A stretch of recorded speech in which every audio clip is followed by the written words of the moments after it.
I think it's safe to say, many people remember Kappa Mikey, the flagship show of Animation Collective. This was a company known for producing many cartoons and trying to sell them to networks, instead of the usual fashion of being contracted to make shows. Animation Collective was, for a brief moment in the mid-2000s, a huge name in animation, with hit shows such as Kappa Mikey and 3 Delivery for Nickelodeon and Princess Nastasha on Cartoon Network. While these might not be the biggest shows out there, they were decently popular at the time. Princess Nastasha managed to get a game on the Game Boy Advance, and Kappa Mikey lives on as a cult classic and common YouTube fodder. But there's one show that sticks out like a sore thumb.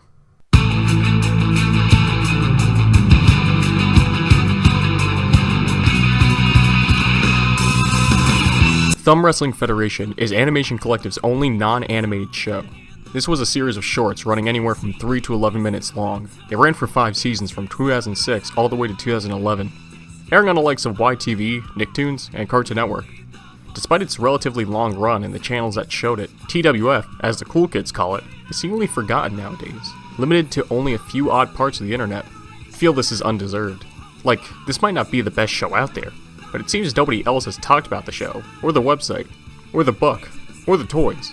But here I am, a mediocre gaming YouTube channel guy ready to fix this. TWF has a strange but fascinating history, actually comparable to what it parodies: professional wrestling. And now an evil rap message from TWF bad boy Senator Skull. Hey yo, I'm Senator Skull, and I'm strong like a bull, and I like being evil, and shoot, what rhymes with evil? Thumb Wrestling Federation, Friday at 6.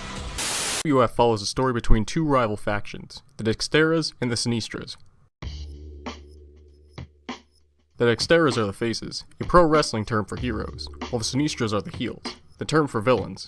Sinistra leader Senator Skull looks to take over the TWF after years of hazing and bullying. Supposedly, whichever team is champion has control over the company. The Dexteras look to thwart the plan of Senator Skull and his band, led by bully-turned-hero Vinny Victory. Each season ends with a tournament to crown that year's TWF champion, alongside many other matches and general shorts. The show takes many cues and acts as a sort of parody of professional wrestling. Pro wrestling was at an odd time when TWF aired.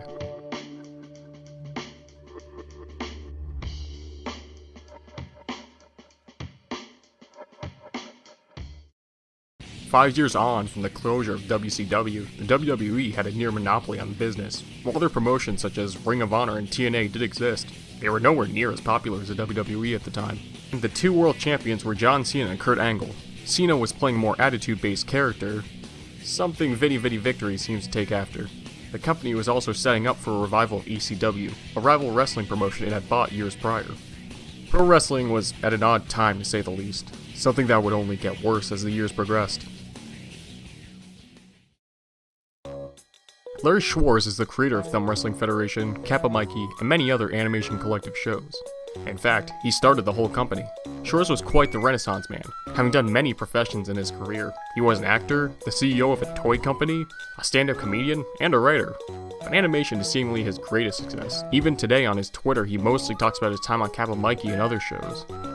He created TWF and a slew of other programs in the mid-2000s, including a revival of Speed Racer. These were all worked on in a New York-based studio. It can be assumed that Thumb Wrestling Federation was made in New York, given where the studio was and its use of New York-based actors, many of whom were known for their work on anime dubbing. These include Erica Schroeder, Dan Green, Wayne Grayson, and a slew of others. In this corner, an upstanding Dextera, a proud and loyal citizen of Earth, a staunch defender of the carbon-based life form, Vinny Victory! Season 1 of TWF debuted in other countries before hitting the US. The country was Maiden. While I am unable to say for certain, it appears that it debuted first in Canada and England. Season 1 starts off by introducing the major wrestlers of the Federation. First, there's Dextera leader Vinny Victory.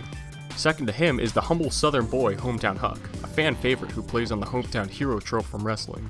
Wasabi, a no-nonsense poet who fights with both her words and fist. And the mysterious evil Ira, a 3-eyed man from Transylvania who seems to have his own motives.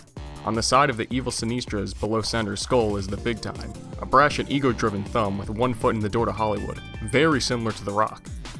There's also Itsy Bitsy, a half-woman, half-spider mutant who isn't above cheating to win. And finally there's En Fuego, a spicy salsa dancer with the ability to control fire. Outside of the wrestlers, there are the announcers Dick Thompson and Colonel Cossack. Cossack is a retired wrestler who is seemingly seconds away from bursting out in violence. Thompson plays a straight man to Cossack, often more worried about the match. Pinky is a fan of the Dexteras, who helps any way he can, even if it involves stooping to cheat like the Sinistras. Dash is another retired wrestler and father of minor wrestler James Montgomery Flagg. He becomes the Dextera's coach in later seasons. Another retired Dextera is Dorsal Flynn, who acts as an interviewer. Good evening, Mr. Gazillion. Sea Rock Patrol. Is there anything you want to say about tonight's match? That did not age well. Finally, there's the ref, who, much like in professional wrestling, barely ever does his job. Each major wrestler fights 2 matches against minor opponents before moving on to the tournament to crown the inaugural TWF champion. In the quarterfinals, Senator Skull is finally caught red-handed and disqualified. Vitty Vitty Vickery is knocked down to size by the Big Time after taking too long to use his finishing move. Itsy Bitsy has her web broken by Hometown Huck, and Evil Ira is able to defeat Enfuego, only to attack the referee and betray the Dexteras, joining the Sinistras. Wasabi finds herself so close to victory against the Big Time in the semifinals, but finds herself flattened by his finishing move, the Time Bomb. On the other side, Huck finds himself against former friend Evil Ira and barely manages to beat the Hypnotic Freak. The finals see Big Time and Hometown Huck at seemingly the same pace, both men unable to outdo the other. After a long 10-minute battle, the two knock each other to the ground. With some help from Pinky, Huck is barely able to pin the Big Time, becoming the first champion in TWF history. Besides matches, we also get to see the life outside of the ring for the wrestlers, from locker room promos to biography videos to general scenes from their day-to-day lives. These would air during commercials and would also be on the official TWF website. Speaking of which, this was a Flash-based website that gave information on every wrestler, even the minor ones. It also included a slew of games. While it didn't set the world on fire, the show was a success, and Season 2 would begin production. In 2008, Animation Collective would strike a deal with Cartoon Network to air TWF. It would appear on weekdays on a block called The Fantastic After School Event. Other shows such as Chowder and 16 would air alongside a single episode of TWF for the main event. On Cartoon Network, TWF would again achieve mild success, setting the stage for a second season. Alongside this, merchandise would begin production. T-shirts, DVDs, and a toy deal with Wowie Toys USA. They would produce thumb puppets of many characters for children to recreate or make their own matches at home. The website would also add 2 games, a Create Your Own Wrestler, and the Royal Thumble, a rock-paper-scissors-like game where one character is chosen to fight every major of the other team. There would also be an iOS app in development at the time to promote the series, but this would never come to fruition. The only evidence of this existing is a screenshot found on the website of the graphic designer for the game. Only screenshots of a Senator Skull backstory cutscene exist, and all other assets, if there are any, remain lost.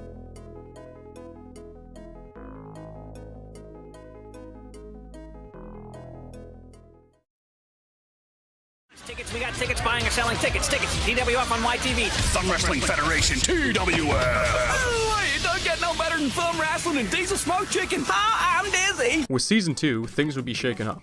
New characters would be introduced. From new majors Mr. Extremo would face off Phil to minors such as Captain Corporal and the Cheetah. Minor characters would also be given more spotlight, as some would be given their own video biographies and even win the occasional match.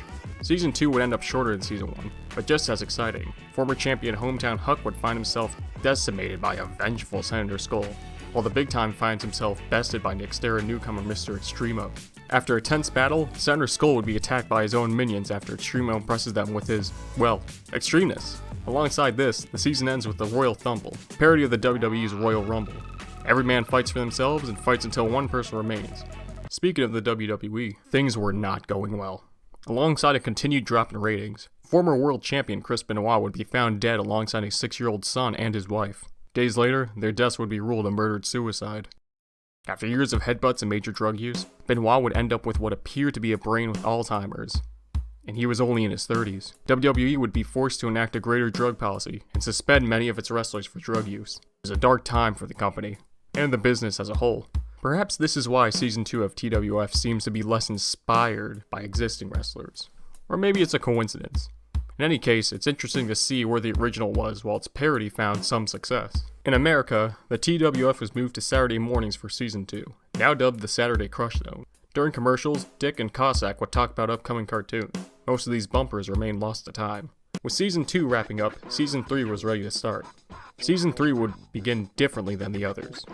The other two began with a Dexterra squashing a minor Sinistro Thieves. Season 3 would begin with newcomer Bucks Gazillion pitting Dexterra Major Wasabi, a foreshadowing of things to come. Bucks is one of 2 new major characters introduced, alongside the vile Queen of Egypt, Queen Nefercreepy. Gazillion is a rich bastard fighting for the Sinistros. Many of his mannerisms and way of cheating directly follow the $1 Million Man Ted DiBiase, from his annoying laugh, attempts to bribe other wrestlers, to even having a bodyguard only known by his first name. Steve, a parallel to WWE's Virgil. It's Friday. Whoa! Friday! It's Fuck Money Friday. Go get that fuck money and get paid. A slew of other minor characters would also join, from Chef Pierre Pamplemousse, Were-Dog, a freaking werewolf, a clown, mobster Muggsy Thumbscrew, and more. The Sinistros would find themselves getting the upper hand more often, especially after Senator Skull retires following a loss to face off Phil. Ironic, the aforementioned Bucks Gazillion would take down almost every major Dexter before taking home the gold in a close bout with face-off Phil. With his win, Bucks would gain ownership of the TWF and steal the Sinistros from Senator Skull, setting the stage for Season 4. The TWF is mine! No!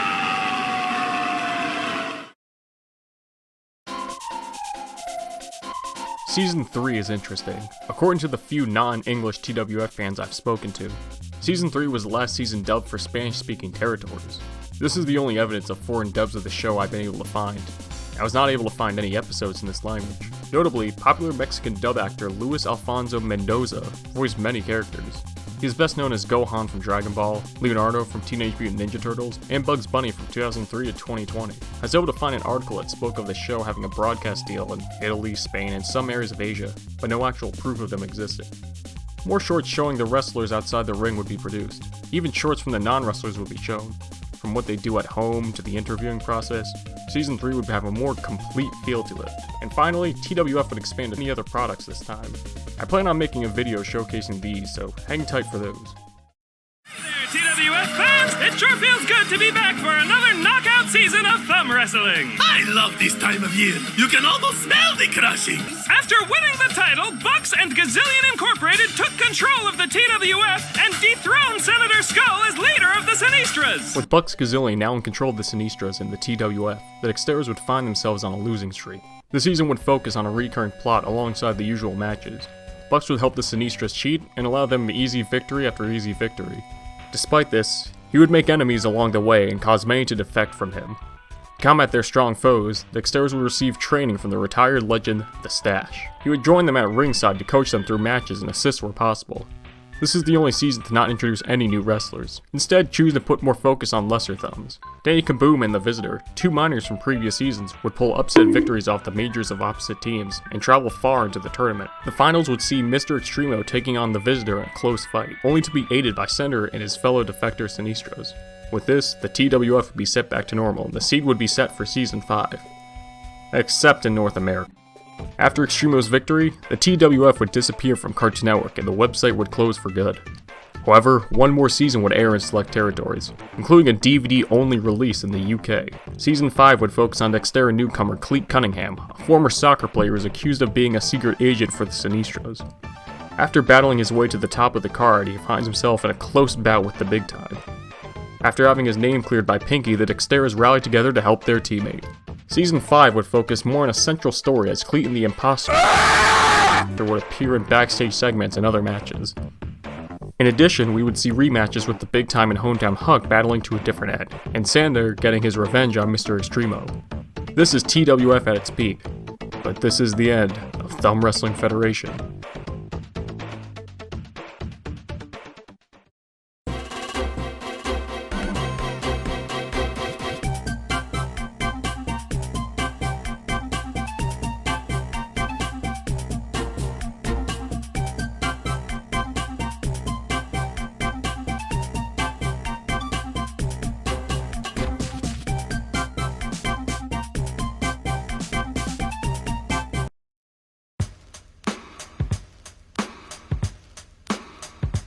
Season 5 would mark the end of Thumb Wrestling Federation, and it left with a whimper. Very few people seemed to care at this point, as the rest of the world moved on. In 2011, Animation Collective, which had been owned by Handmade Films since 2009, would have its distribution rights given to British television company Fremantle. They would produce a reboot of the Speed Racer series to coincide with the live-action movie until 2013, and then work on original series Alien Dawn. In 2017, Larry Schwartz would acquire the rights to Animation Collective and its properties such as Thumb Wrestling Federation and Kappa Mikey. Some episodes would be posted to the official Animation Collective YouTube channel from November 2019 to January 2020. As of the making of this video, this is the last official acknowledgement of TWF. But notice how I said official. They are few and far between, but Thumb Wrestling does have a following online, if a very small following. I found many fan artists online, most of whom draw the characters as human, but still, they are fans. Speaking to Monochrome 000645, she would note the creativity of the characters is what gave her a love for the series. Something about thumbs with a luchador-style mask just appealed to me, especially their voices. The voice acting on the show was spot on. I guess made me envision them as cartoon characters. Artist Miss Abby Artist on Instagram spoke highly of the show. Being based in England, she was able to give me an understanding of how Season 5 aired. She also noted the wide cast of characters of being cool. I don't think TWF's strong point was ever its plot. It was more how the characters interacted with each other, even if some of the stereotypes were at play. Would I like a revival? Yes. Do I think it would work in today's climate? Debatable. No Vicky Mari is a Latin American artist who watched the Spanish dub of TWF as a child and was hooked ever since. They attribute this to the strong performance of Luis Alfonso Mendoza and others. They also find drawing therapeutic as they suffer from a disability they did not want to discuss. Drawing the characters and original characters helps them distress after a long day. In 2016, I suffered discrimination from a career due to my disability. One of the few things that calmed me down from depression. One final TWF fan I think is worthy of mentioning, the Live Library on YouTube. He created his own continuation of Thumb Wrestling Federation. Mexican recurring storylines and original characters create 5 seasons worth of episodes. They're all audio only, but considering how talented of a voice actor this guy is, it works very well. And these videos have views, some even reaching over 3,000 and 4,000, more than my channel will ever receive. I originally planned to reach out for comment, but he recently announced he wants to distance himself from the series, so I decided not to bother him. So why did I make this video? The answer is simple. This is a topic I haven't seen covered by many, and so few people seem to remember the show. Cartoon Network hyped it up and it barely made a dent in its history. At least other hyped-up underperformers are remembered like CN Real. Plus, I feel as though I have a connection to the show. Okay, hear me out. That's not as dumb as it sounds. I had a DVD of this show as a kid. It was a gift from my aunt. It was a second season and I would watch it a lot. I stupidly sent it to some YouTuber and have regretted it ever since. Speaking to the few other people who care about this show, they all admitted to not being professional wrestling fans. So I saw that I was in the minority of people who understood what was being parodied. Thumb Wrestling Federation is not a show that left a major impact on the world. It's a show that was less than a blink in television. Very few remember it, and most who do don't care. But for those it left an impact on, Thumb Wrestling Federation holds a place in their hearts, and this video's for them.